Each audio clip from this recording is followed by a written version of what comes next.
everyone. Good morning.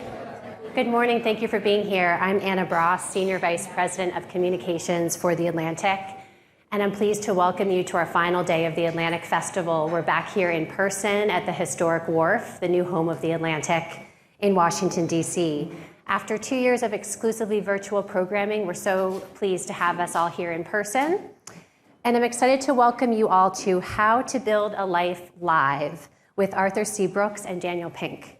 This morning, we'll discuss creativity, work, and how to build a purposeful life. You can read Arthur's column, How to Build a Life, at theatlantic.com, and also subscribe to our How To podcast, which features Arthur, and we'll have more of that coming soon.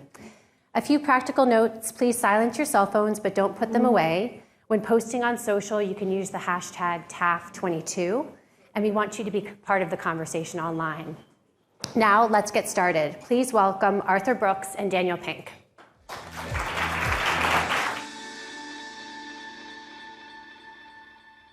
Thank you, Anna, and thanks to all of you. Great to be at the Atlantic Festival. Delighted to see all of you bright and early on this incredibly beautiful day. I know the Atlantic Festival has been super successful this year because people are coming to think about ideas now for the first time in a few years, when we can do so with less fear and embracing the fact that we can all wire our batteries together in this particular way. Delighted to see all of you. And thanks to Dan Pink for joining me in a session about how to build a life. Welcome. I want to know how to build a life. That's why I'm here. Well, actually, we're here. Yeah, there was just no seat out there. Yeah. Well, we're actually going to ask you a whole bunch of questions based on a lot of your work, which has been incredibly helpful to me and a lot of people here too. Most of the people here are really well aware of your books. Your last 5 books have been runaway bestsellers. The last was The Power of Regret, which doesn't sound like it's the secret of happiness, but you're going to help us understand that in point of fact, there's a lot that we can do with all parts of being fully alive as people. That's really what we're going to get at today. Dan Pink, a celebrated author for many years, has actually kind of a weird background. He's a lawyer. Don't hold that against him. He actually went to Yale Law School. After that, early in his career, he was a speechwriter. He was the chief speechwriter to Vice President Al Gore. And it's been a whole bunch of other things along the way, including doing a lot of writing for Robert Reich, who is when he was Labor Secretary. Labor Secretary. And so you have a wide-ranging intellectual background in a bunch of different subjects, nonfiction subjects, and the result is that the books that you put together today are incredibly educational in many areas, which is, I think that's really what makes them so special and why we like them so much. Your last book is about regret. And I've written about it in my column, How to Build a Life, and it sounds just like an awful subject for happiness. And as a matter of fact, I'm gonna pull up something on my phone. Sorry for how gauche that is, but only because I want to remember exactly how Dan Pink defines regret. Quote, "The stomach-churning feeling that the present would be better and the future brighter if only you hadn't chosen so poorly, decided so wrongly, or acted so stupidly in the past," unquote. You note that 82% of us feel regret occasionally and 21% feel it all the time. It sounds just awful. Why would we want to understand this particular emotion in the context of being happier? Because regret is one of the well, there are all kinds of reasons, but one of them is that a good life, going back to the Brooksian formulation here, a good life is not uniformly positive. When we think about our emotions, we have positive emotions, emotions that make us feel good, and negative emotions, emotions that make us feel not so good. And now I want to have a lot of positive emotions. I want all of you to have a lot of positive emotions. But a good life is not formed only through positive emotions. Negative emotions serve a function. Negative emotions serve a big function. And I want us to, when we think about it in terms of a good life, I want us to think about that. You have to think about it in some ways. Let me drain this of some of its emotional power and talk about it in terms of finance and economics. You have a portfolio of emotions, right? Any portfolio you want to have somewhat diversified, and negative emotions serve a value in our portfolio. And arguably the most common negative emotions that human beings experience is regret.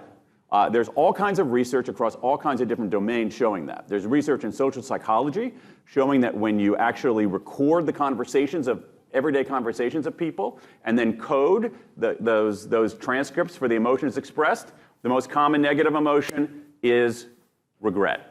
The second most common emotion overall is regret.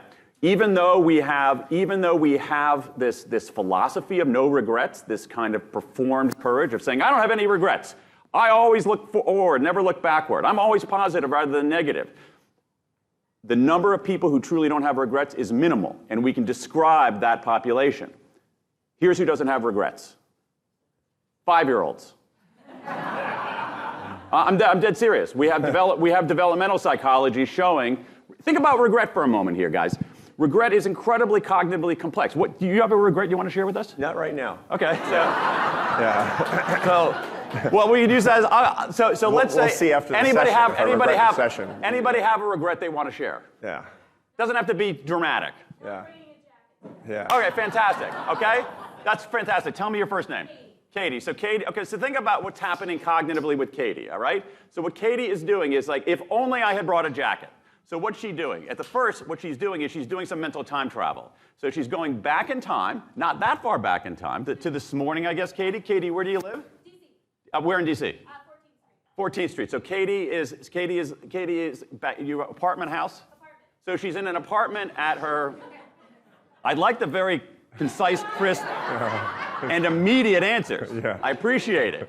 So Katie goes back in time to this morning when she's leaving her apartment on 14th Street, and she imagines bringing a jacket with her, all right? So she goes back in time. Then what she does is she goes forward in time to this moment, except this moment is different because the present is reconfigured because she changed the past. All right, now that's incredibly cognitively complex. The long story short is that A, Katie should have brought a jacket, and B, 5-year-olds can't do that. You got to be about 7 or 8 in order for that to be fully formed. So 5-year-olds don't have regrets. People with certain kinds of brain damage don't have regret. Certain kinds of neurodegenerative disorders and lesions on the orbital frontal cortex, they don't have regret. And sociopaths, as someone mentioned here, don't have, did you mention that? Yeah, tell me your first name. Terry. Terry says sociopath. You're not a sociopath, are you? No, okay. Sociopaths don't have regret. But everybody else has regret. And so the interesting thing here, the puzzle is this. Arthur's totally right. Regret is shitty. It makes us feel terrible. And yet it's ubiquitous. So why? So what? So why? Okay, yeah. so I'll throw it out to the crowd. Why? Well, let me dig into that a little bit. I have no idea. Don't take over my session, man. Yeah. So let's dig into this big hypothesis, which is that bad is good, right? For a second. Now, you and I were exactly the same age. We're born the same year. And so you and I, our memory of Woodstock is on a grainy black and white television when we were 5. Yeah, right? if that. Yeah. And I do remember it because, growing up in Seattle, I was far away from it. But I remember Walter Cronkite or somebody was interviewing a hippie at Woodstock, and we were watching it on the old Zenith. Me and my dad. I was with my dad, and the interviewer said, "So what's your purpose?" And the hippie said, "If it feels good, do it." And my dad said, "That's the end of America." Right? And it turns out that based on all the responsible research, that it is truly the most idiotic advice for life, is if it feels good, do it. And one of the reasons is, by the way, Mother Nature doesn't care if you're happy. She doesn't care. She wants you to survive and pass on your genes. Exactly. Mother Nature has 2 objectives for you. And if you think that surviving and passing on your genes is the secret to a happy life, you're not going to have a happy life. Take it from the happiness columnist at The Atlantic. I mean, I've read all of the papers, so you don't have to. So now, why do I bring that up? Because I also teach at a university. And if there's one thing that really characterizes the advice that people give each other and the motto for life is, if it feels bad, make it stop. It's like the anti-hippie generation. If it feels bad, make it stop. And if you go to campus counseling, by the way, and you say, I feel bad, they will treat you so you don't feel bad because of liability. But it's really because of the philosophy of this. How misguided is that? Yeah.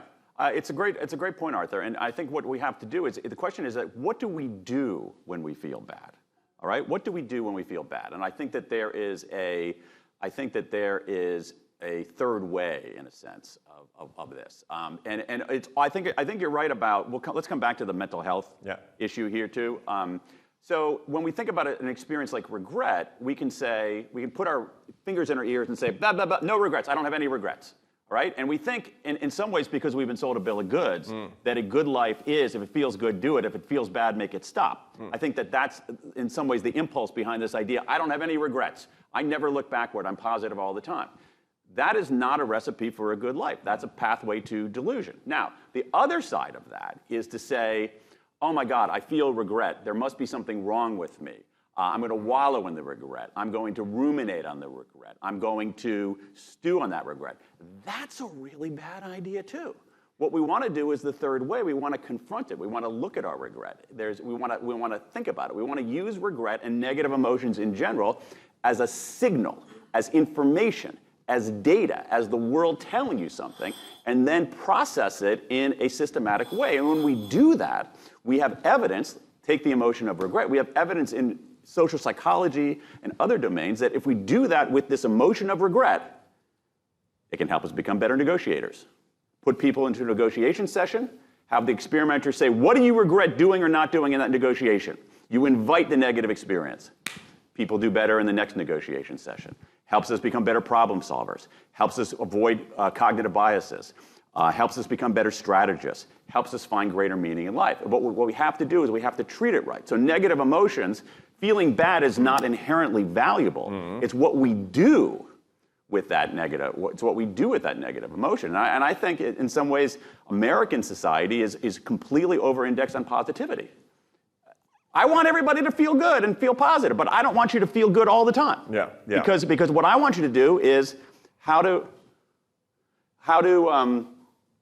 want you to have a good life, and a good life is not uniformly positive. So to make this practical, okay, so we're good. Look, we're going to have regrets. We're going to have bad feelings. Yeah. And Dan is telling us that that's not a signal that something's wrong, and these are not things to be eradicated. Rather, this is an opportunity for us to grow and improve. Exactly. Okay, so then the key is how, Yeah. and the danger that he points out in his book and that in this conversation is that we ruminate on it. And what do we know about rumination? Rumination is actually a practice strategy. It's an evolved strategy in which the human brain, I mean, my dog Chucho can't ruminate on anything. My dog Chucho is a highly mindful creature. He wants to scratch, he wants some warmth, he wants some kibble, he wants to go out, but he can't think about the past and regret these things and learn from his past mistakes and come back up the branch of his memory to another alternative future and make it better. That's what this is all about. The problem with the rumination is when we're rehearsing these bad things over and over and over again, and they're no longer helping us. So how do we do that? And one of the practical ways to actually put these ideas that Dan has been talking about, which he talks about in his book and that I've used a lot as well. I use it with my students because I teach happiness and I teach your book at the Harvard Business School. You might like to know that. And they find it very useful. They have a lot of regrets like we all do. They should, yeah. Yeah, well, yeah, man, yeah. There you go. So anyway, is to actually put together and this is what I do for myself and what I ask them to do as well, is to put together a journal of failures and regrets. Yeah. Put together a journal of it, and there's two, but to do it in two parts. In other words, something bad happens, and you have a regret. You write it down, and then you come back to it in 1 month and 6 months, and you leave 2 lines below each failure. Right? The first line you come back to, and in 1 month you have to write down underneath it, what did I learn? Because you don't know for a month. You write down, what did I learn? And in 6 months you come back to, what door did that failure open for me? And there's always something. Here's the problem. If you're just ruminating, if it's a phantasm of the limbic system of your brain, you'll never move it to the executive center, you'll never be able to use it. This is a process called metacognition, where you move feelings and desires and appetites and attachments and good and bad and everything else in between. They manage you. You can manage them when you move them to the prefrontal cortex of your brain, which is, by the way, what therapy basically is the process of learning about yourself and metacognition. You can do it yourself the cheap way. If you write things down and say, what did I learn? And what did I gain? Is that a fair summation? Absolutely. We can. I mean, on a number of different things. You have to think about it. If you think about it, let's go back. Did William James ever write for the Atlantic? He did. Jeff, I think so. Yeah, I thought so. Okay, so William James is mostly crank letters, though. Yeah. Editor, you know? Yeah, he was doing the acrostic for a while, wasn't he? He was creating that. Yeah. So William James is the parent of modern psychology, a Harvard professor, and he said something. We call him our colleague William James. Yeah, that's right. He famously said, sort of implied that he said, like, what is thinking for? What is thinking for? Thinking is for doing. Why do we think? We think in order to do. Yeah. All right. And so I think what Arthur is saying, in a sense, is like we have to ask the question: what is feeling for? What is feeling for? And there are different ways to think about that. Feeling is for. Some of us say feeling is for ignoring. Feelings aren't. You don't pay attention to feelings. Feelings aren't real. Others people believe that feeling is for feeling. That feeling is the only truth. And my view is that feeling is for thinking because thinking is for doing. And so when we feel something, particularly negative feelings, we want to think about them. We want to think about them. We want to move. That's what we do. We move it from that part. We move it from the limbic, metaphorically, to the prefrontal. You truly do literally move the experience of the emotion from the limbic system to the prefrontal cortex of the brain. And you can do that. And there are specific techniques to do that effectively. So, for instance, like one idea sort of related to Arthur's idea, which comes from Tina Seelig at Stanford, is to put together a failure resume. Right. Which I have done, and it's a great exercise. It's painful, but it's a great exercise. Mine's long. Yeah, no, mine is ridiculous. Yeah. And I've sort of refined this. Like, think about your 5 worst mistakes. Get a spreadsheet. Think about your 5 worst mistakes. List them. In the next column, list what you learned about, what lesson that you learned from it. And then the third column, list what you're going to do about it. It's painful, but it's useful. I did this in a more robust way. I listed all of my failures, setbacks, and whatnot.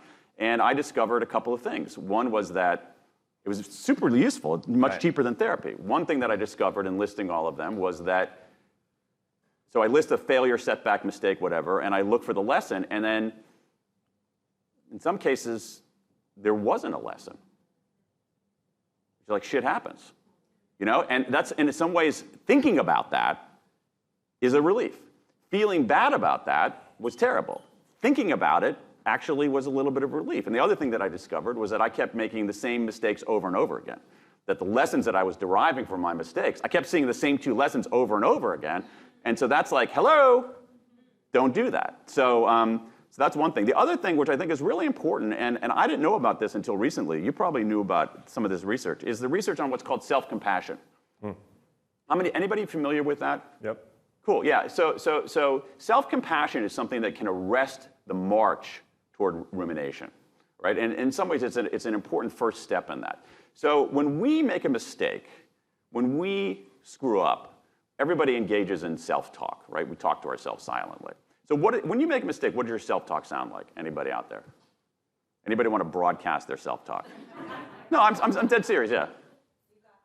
No, when you make a mistake. Yeah, why did I do that? Why? I knew I shouldn't have done that. Anybody want to sort of talk to themselves in a harsher way? Oh, all right, great, exactly. Okay, now we're okay. So it's like, so we say, oh, you fucking idiot, what is wrong with you? Why do you always do this? All right? So, and we think somehow that kind of self-lacerating self-talk is effective. And there's no evidence for that. There's no evidence for that. There's very little evidence for boosting our self-esteem. Oh, I just messed that up, but you're awesome anyway, self. What we should be doing, and this is the work of Kristen Neff at the University of Texas, it's powerful stuff, is treating ourselves with kindness rather than contempt. Think about if someone else someone you care about makes a mistake, screws up. Do you say, you fucking idiot, what's wrong with you? You treat them, it depends, right? You treat them, but you should treat yourself with the same level of kindness you would treat somebody else. Not better, but certainly not worse. And so when we do that, we treat ourselves with self-compassion. We recognize that our mistakes are part of the human condition. If you have anybody who has a regret out there, as part of this research, I've collected regrets from around the world. We have a database of 22,000 regrets from people in 109 countries. And anybody's regret out here, you give me 90 seconds, I'll find the exact same regret in my database. You're not that special, right? So they're part of the human condition. And the other thing is, which is important, is why we think about these things, all right? We think about these things. If you take your regret, or your screw up, it's a moment in your life, not the full measure of our life. And a lot of times when we're feeling bad, when we ruminate, when we get in that kind of cycle, we say, oh my God, I messed this up. That moment fully defines who I am. That moment perfectly captures the totality of my life when in fact it's just a moment. And when you actually think this through, you can begin to make sense of that regret. So self-compassion, it's a powerful, powerful, powerful idea. Even though it's clothed, it's sort of clothed in this kind of touchy-feely term. I think that's one reason that I didn't explore it soon enough. Is that well, self-compassion? Ew, that sounds no. And so there's a lot. What we're talking about here is a sort of it's a razor's edge. You know, regret is bad. That's wrong. Regret forever, that's wrong. No, right, exactly. So what we're looking for is that balance between these two things such that we can have normal human emotions, including a repertoire that includes negative emotions, and we can use them and grow and be better and be more compassionate toward others and ourselves. That's Absolutely. The goal of all this. That's what a healthy, well-balanced person who's fully alive is having. And this is the goal that and again, we always get bad advice. You know, if it feels good, do it, and if it feels bad, stop it. Both are just horrible, very natural advice that we're going to be getting from. Okay. That's a really good way to look at it. I mean, I really think so. I mean, you've written about this. Other people have written about this. That a good life is not a life of purely pleasure. Like that is not what constitutes a good life. Right. Good this is the Epicurean view, kind of, that you know it's a peaceful life that lacks conflict. You're surrounded by your friends. It sounds great until you're trying to do that. And then what do you lack? I mean, happiness is a funny thing. It's not a feeling. I mean, the feeling of happiness is like the smell of your Thanksgiving turkey. It's not Thanksgiving dinner. It's evidence of happiness. Yeah. This is what we know from the world of neuroscience and social science. I mean, as a scientist, this is what I teach and what I do research on. Happiness is a combination of enjoyment, satisfaction, and purpose. And purpose requires pain. And this is a big, important point that Dan is making, is that we need pain. We just need to use it right and not be dominated and managed by that pain. So and we need it in the right doses too. That's why, again, as antiseptic as it might sound, I do think that the metaphor of an investment portfolio is helpful. You know, you want to have some diversification. You don't want to be overweighted. If your portfolio is like, I have 9 negative emotions for every positive emotions, that's not a good life. Right. But if you think that stocking your portfolio with 100% positive emotions is the pathway to a good life, you're fundamentally wrong. You know, why is it, I often notice, that a lot of people are deeply afraid of their own negative emotions? I mean, it's not as if they're dominated by negative emotions. They're horribly afraid of having negative emotions, and so they'll go out of their way to not have them in the first place. Given the fact that we know, I mean, look, it doesn't take that much research to figure out that to be fully alive, you need a big range of emotions such that you can learn and improve. And there are lots and lots of ways to manage those negative emotions as well. Why is there so much fear among my students of actually feeling bad? Because they don't know what to do with it. No one's ever been. I think it's two things. Number one is that we've been in some ways indoctrinated into the belief that it's all about positivity. And so what happens is that if the reigning belief is that you should be positive all the time, and then you feel negative because you're a human being, I think this is a reason why, especially among adolescents and teenagers, they say, oh my God, I'm feeling negative. Wow, I feel bad. I feel guilty. Something's wrong. I feel shame. I feel like I'm not right. I feel unhappy. And then they look around and they say, wait a second. Everybody around me is perfect. Everybody around me is doing so great. There must be something wrong with me. So I think that's part of it. I also think we haven't equipped people to what to do with that. And I think that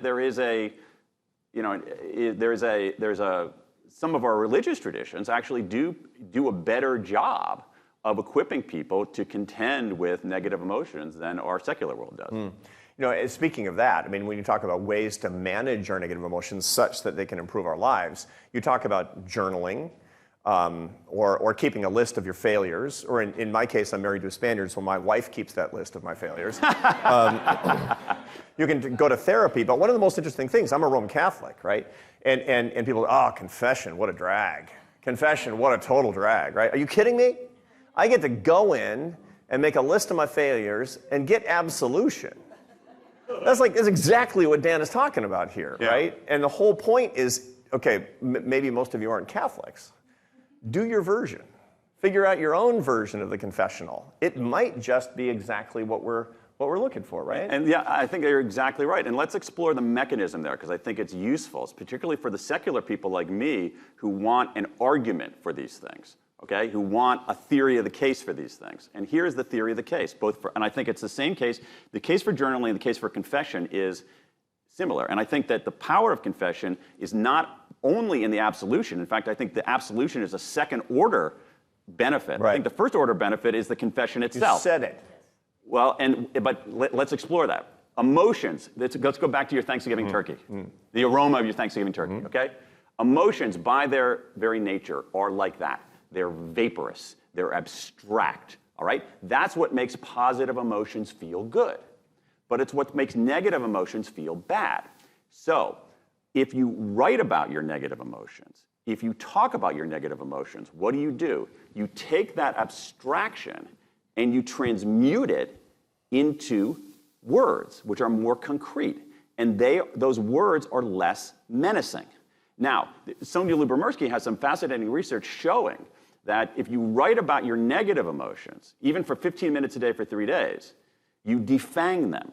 They become less painful, and you begin the sense-making process. But if you write about your positive emotions, you make them less positive. So with your positive emotions, you actually want to bathe in that vaporous good feeling. You don't want to try to explain them.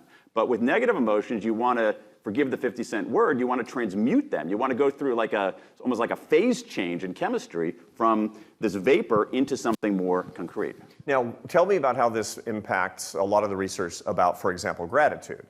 Gratitude is incredible, actually, when you look at the research. So there's a lot of research that shows, for example, that and I've experienced this myself with my students, if I give them the gratitude list exercise, which is very common, and I've had it in my column once or twice already, where on Sunday nights you make a list of the 5 things you're most grateful for in your life. Write them down, right? Make them metacognitive, so they're not kind of gratitude in the limbic system of the brain. Bring it to the prefrontal cortex of the brain, good. And then you look at that list every night for the rest of the week for 5 minutes. You contemplate the things for which you're grateful. And every Sunday night you update the list. You can expect to be about 12% happier by the end of 10 weeks, and it's free. Is it counterproductive insofar as what we're doing is that we're making it, because what you're saying, what you're not saying is make your suffering metacognitive and leave your happiness limbic. That's not what you're saying. No, but what I'm saying, I think that the gratitude exercise works because it actually begins to, to me, that's a noticing exercise. Okay? So what you're doing is you're actually noticing things that are benefits and positives in your life that otherwise are invisible. So what I'm saying is that if you're feeling, wow, I'm feeling so joyous right now, or how about this? I look at my wife and I feel a sense of incredible love. Let me try to write a paragraph about why I feel that. That's going to drain that's going to drain that feeling. But if I'm just feeling in some ways at a neutral starting point, and I say, you know what, I need to look around right now to boost my satisfaction by noticing things that I'm grateful for, it's absolutely helpful. Okay, so basically it's not making it too analytical. Noticing is different than actually trying to... I think that's the mechanism with gratitude, is what you're doing is you're starting from a neutral state and you're noticing, and that's bringing you up. Yeah. Rather than feeling good and trying to explain it all, which is going to bring you down. So when I say to my wife, studies show I love you, that's the wrong... That's probably not the... No. Okay, I got it. Okay, I'm getting a lot out of this conversation, by the way. Good. This is really all about me. I'm trying to keep your marriage together. Yeah, I appreciate that. No, I appreciate that. Okay, we could keep going along these lines, but I really want to hear what's on the minds of our friends here. So we've got about 15 minutes, or a little bit less than 15 minutes, to hear any thoughts that you have, any questions that you have. We're going to start. I saw the first hand up, which is A+. What's on your mind? So I'm Stephen, and I feel you have been oversimplifying my life. I feel you've been oversimplifying my life. My life is full of ambiguity. Yeah. And I'm frequently looking at things that I'm thinking or feeling or that I've done, and I don't know whether they're a failure. I don't know whether I should regret them or not.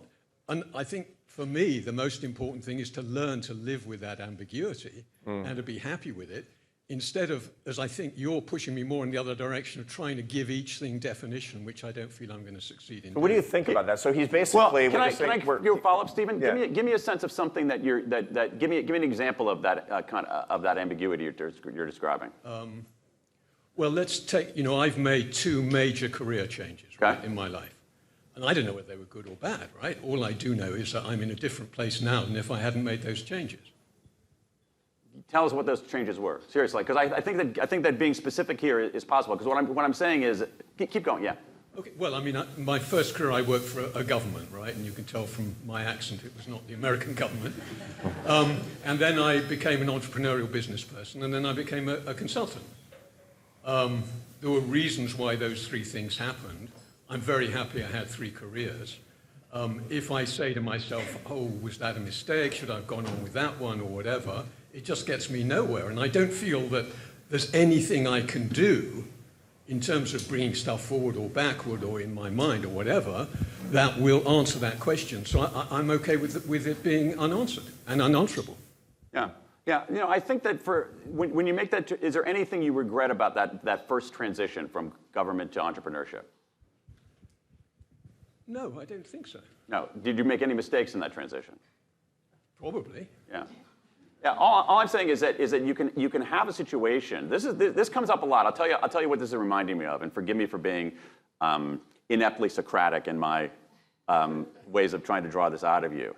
So let me take a step back, Stephen. This will make some sense. So one of the ways that I did the research for this latest batch of ideas is that I collected regrets from all over the world. I set up something called the World Regrets Survey, and I set up something called the World Regrets Survey, and we now have a database of 22,000 regrets from 109 countries, as I mentioned a moment ago.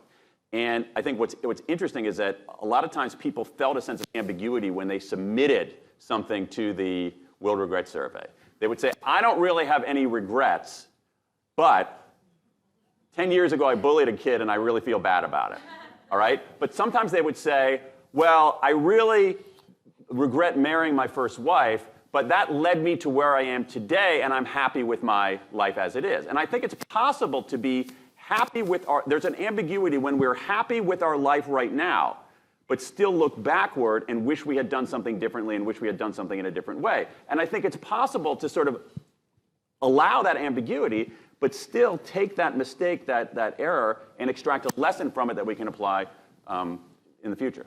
I should clarify, I'm not trying to say I never feel I made a mistake. Yeah. Of course, sometimes you look back and you say, wow, that was just really stupid. But all I'm saying is that frequently, for me at least, that is not the case. It's also, there's a double entry bookkeeping of your emotions. Nicely said, yeah. You say, it's like I teach at a business school. And can you tell? Anyway, and you've got two columns, the good and the bad. I went to a real business school, Stanford. Yeah. Ooh, boy, that's a solid second-tier school. Okay, so who's next? Actually, right here on the one on the right here. Yes, ma'am. My name's Debbie. I'm a learning specialist. I'm sorry. Okay. Oh. So I'm a learning specialist and counselor at a local independent school, and I heard what you said, and I fully embrace the need to talk about regret and negative emotions. It's what I'm seeing more and more, especially post-COVID, is the students being really afraid, especially those that have gone through a depressive episode. They're really scared to go back and acknowledge anything negative.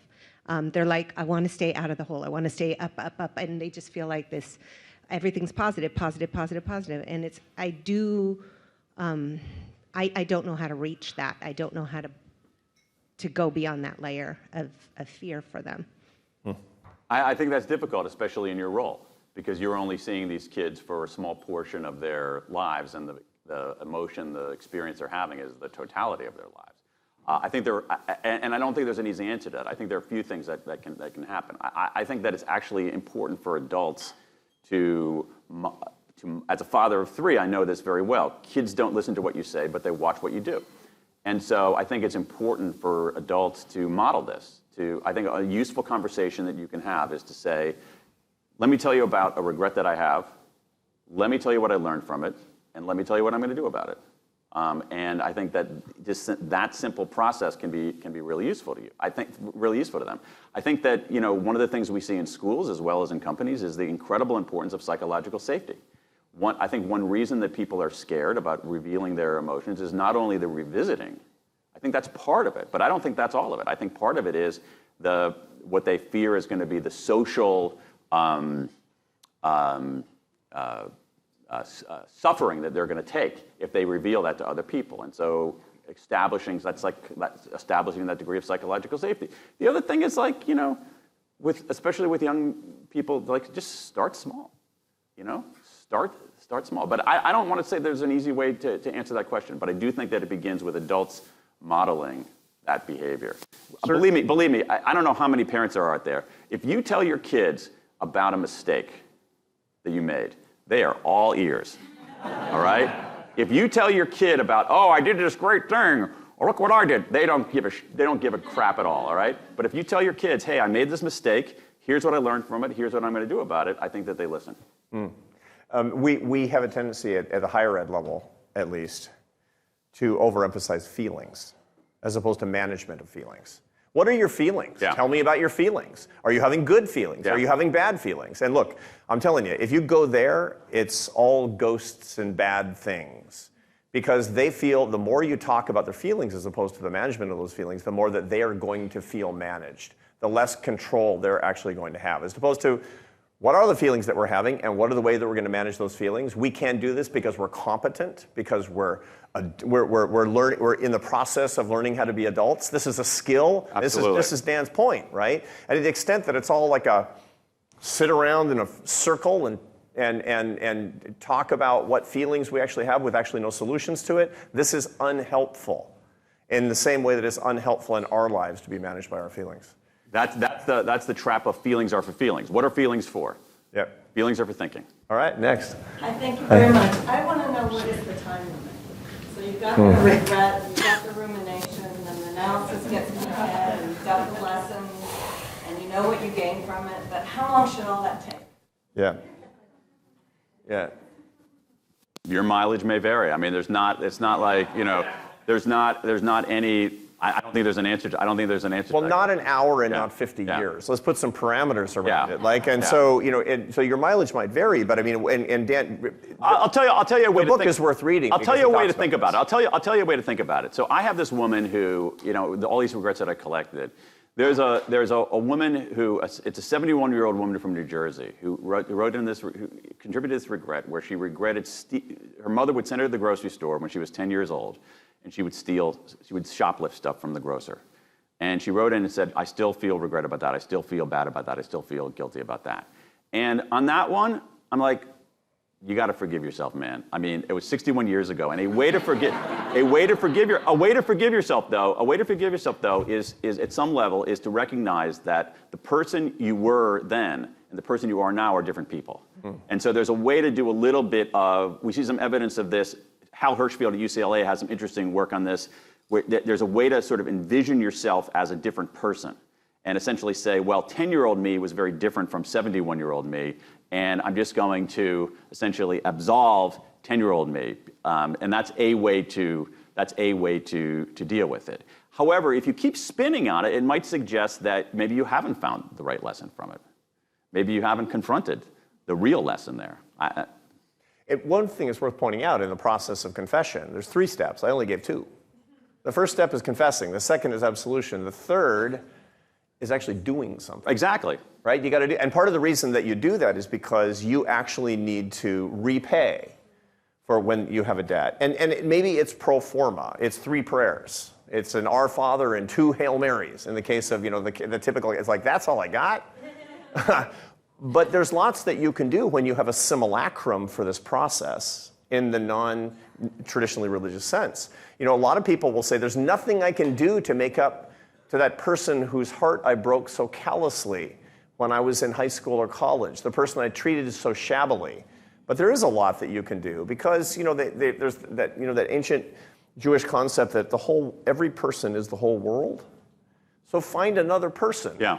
Find another person and treat them with mercy and treat them with decency and treat them with kindness, and greater kindness than you ordinarily would. And Absolutely. Say, I offer this up for what I have done in the past. And look, I don't have to give you the neuroscience research about the ventrolateral prefrontal cortex and how that's affected in the pleasure centers of the brain, blah, blah, blah. We all look, I'm not going to reduce my entire field to that, but we all can do that. We actually all can release ourselves in that particular way. And I think that that's a very natural and very healthy thing to do. Absolutely. And one of the things that I see, just so anecdotally, tell me your first name. Janet. So one of the things to Janet's question that I think is interesting is that I have, again, going back to this massive collection of regrets, I have a huge number of regrets about bullying, more than I would have ever expected. I was shocked by how many regrets I have about people who regret bullying people. And what I also was surprised by was how many anecdotes I ended up collecting about people who bullied somebody X years ago, and then went back and tried to find the person whom they bullied to apologize. And again, this is all anecdotal, but one of the things that I found is that the person who was on the receiving end of the bullying was far less troubled than the person who was on the delivering end of the bullying.